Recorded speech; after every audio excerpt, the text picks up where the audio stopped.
धन्यपूरवरून भीमकाची कन्या रुक्मिणी, या रुक्मिणीचं हे पत्र आहे आणि हे पत्र भगवान गोपाल कृष्णासाठी आहे. पत्र भगवंताच्या हातामध्ये दिलं, सांगितलं ब्राह्मणाच्या भोजनाची व्यवस्था करा.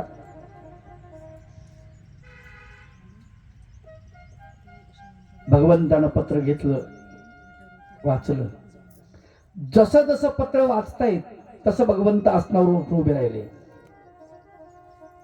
पत्र संपेपर्यंत भगवंत खाली उतरलेत, आसनाच्या चालायला लागलेत.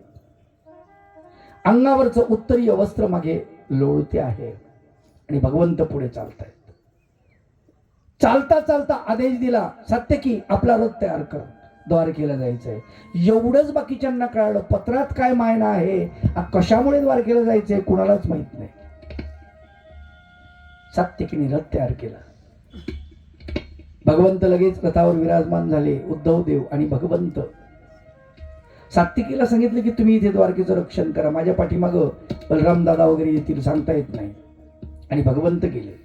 कन्हैया द्वारकेवरून निघाला आणि कौंडण्यपूरकडे महाराष्ट्रात का जातोय, कुठलं संकट आलेलं आहे म्हणून सगळं सैन्याचा लवाजमा घेऊन सगळी तयारी करून बलराम दादा भगवंताच्या मागे निघालेले आहेत. भगवंताचा रथ वायू वेगाने पोहोचलेला आहे. लीळा चरित्रामध्ये वर्णन येतं, अवघ्या 36 तासामध्ये भगवान गोपाल कृष्ण कौंडण्यपूरला पोहोचले. अवघ्या 36 तासामध्ये लीळा चरित्रात वर्णन आलेलं आहे. भगवंताचं आगमन झालं त्यावेळेला कौंडण्यपूरमध्ये अनेक राजे आले होते. अनेकांची शिबिरं पडलेली होती, अनेकांच्या राहुट्या पडलेल्या होत्या. भगवान गोपाल कृष्णाची राहुटी जी आहे ती अंबिकेच्या मंदिराच्या शेजारी पडलेली. पाठीमागून सुदेव ब्राह्मण आलेला आहे. सुदेव ब्राह्मणानं निरोप पाठवलेला आहे.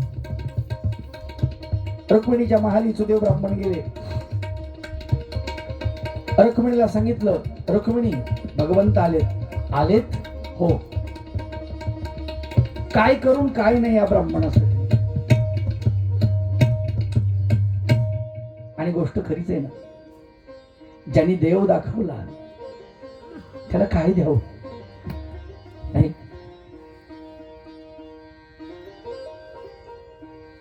संकष्टहरण स्तोत्रामध्ये एक ओवी आलेली आहे, तया नमन माझे गुरुपदा. त्या गुरुपदाला माझं नमन असो. जेने दाखविले आनंद कंदा, ज्याने आनंदाचा कंद आनंद घन मला दाखवलाय, तो उपकारू मजन फिटे कदा.